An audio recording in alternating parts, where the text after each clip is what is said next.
Dorothy let Lisa, her maid, help her undress. The woman neatly put the clothing away, or aside for laundering. She brushed out Dorothy's long hair as Dorothy removed the makeup from her face, sitting at a vanity table. Dorothy was thinking about Relina. The woman would get herself into trouble if someone did not take her in hand.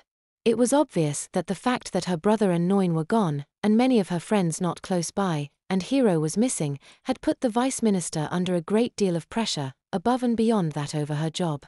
Her actions were understandable, but could not be allowed to continue as they had been. It did not serve her interests that anything happened to Relina's authority, the air of power about her. She had been the queen of the earth after all.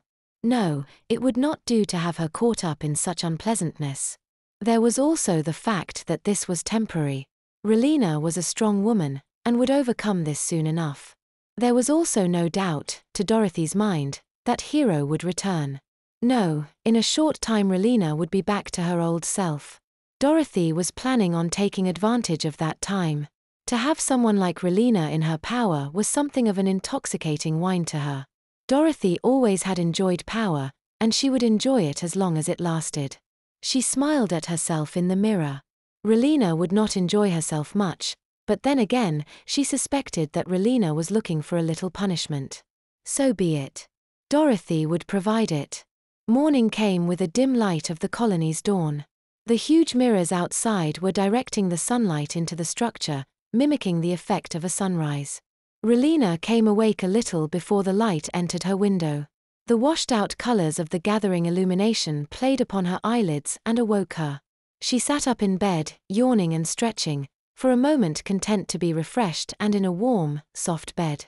Only a few moments later did the memories of the previous night come back with a force that almost caused her to gasp. She blushed in memory of it and dropped her head, wondering what she was going to do. It was at that moment that the door to her room opened and Dorothy strode in. Dressed in the faux aristocratic dress of Ounce. She smiled at Relina and said, "It is going to be a beautiful day. Of course that is in the schedule for today, beautiful weather." She walked to the windows and pushed the curtains back. "I do find the controlled weather of the colonies to be dull at times." She turned to look at Relina. "There is a bathroom through there," she indicated a door to the side. "You should get cleaned up." "Thank you," Relina said in a small voice as she got out of the bed, pulling on the sheets with her as a covering. It was ridiculous to be conscious of something like modest after the night before, but the covering made her feel better. The bathroom was modestly appointed, offering a shower stall instead of a bath. A shower was all she needed, however, and she was soon standing under the hot water, letting it wash the remaining lotion from her body. She washed her hair with the herbal shampoo and lathered her body with a soap that smelt of lavender. When she exited the bathroom, a towel wrapped around her breasts, hanging the middle of her thighs, and another wrapped around her hair, she found Dorothy and Lisa waiting for her. "Lisa will help you get ready in time, Vice Minister," Dorothy told her.